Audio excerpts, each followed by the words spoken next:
بوڑھا آدمی گیا بیچارہ کسی حکیم کے پاس نا,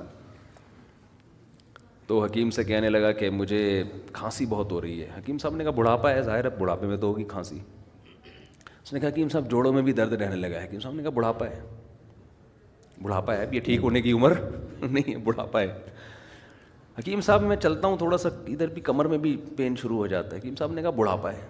حکیم صاحب نے, وہ بوڑھے کو غصہ آنا شروع ہو گیا, یار کوئی علاج بتاؤ یار.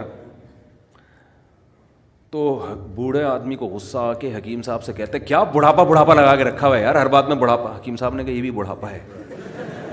جو آپ کو غصہ آ گیا نا, ایک دم ایکسائٹیڈ ہو رہے ہو, تو دیکھو کیا کر رہے ہیں, ٹینشن دے رہے ہیں. ایسے ایسے نسخے بتائیں گے, آدمی کہے گا بھائی یار میں بیماری ٹھیک ہوں.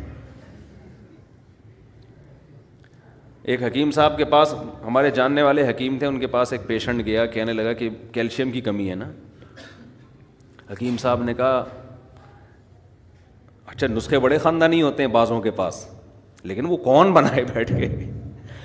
حکیم صاحب نے کہا یہ جو انڈا ہے نا, اس کا چھلکا, مجھے پورا بھی یاد بھی نہیں, 15-20 سال پرانی بات ہے, یہ انڈے کا چھلکا لو, چھلکے کو کھرل کرو, کھرل کر کے پتہ نہیں کون سا اس میں کشتہ ملاؤ, پھر اس کو مٹکے کے اندر دفن کر دو, 6 مہینے بعد نکالو, پھر اس میں پتہ نہیں اتنا دودھ ملاؤ, کیا کرو, وہ اتنا لمبا. اس نے کہا میں ہڈیوں کے کیلشیم کے بغیر ہی ٹھیک ہوں, میں ہڈیوں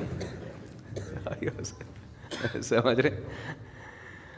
لیکن بہرحال بیاض کبیر نام کی ایک کتاب ہے حکمت پر, ہندوستان میں لکھی گئی ہے, بہت خاندانی کتاب ہے. اس سے آپ کو اندازہ ہوگا کہ حکیموں کی ریسرچ کتنی ہوا کرتی تھی, کتنی ریسرچ ہوا کرتی تھی. تو آج دیکھو کیسے کیسے عطائی 2 نمبر قسم کے لوگ اس فیلڈ میں گھس گئے ہیں. لیکن کتابیں پڑھ کے خود سے نہ کھانا شروع کر دیں کیلشیم کے لیے, جب تک یا تو کسی ڈاکٹر سے دوا لیں سیدھا انسان کے بچوں کی طرح, یا کوئی صحیح ریلائبل حکیم ہو جو کسی ادارے سے پڑھا ہوا ہو پراپر. ادارے کے پڑھے ہوئے آدمی میں غلطی کا امکان کم ہوتا ہے, پیچھے پورا انسٹیٹیوٹ ہے, ادارہ ہے, وہ کوئی ایسی چیز مارکیٹ میں نہیں لائے گا جو کسی کو پتہ ہی نہیں ہے.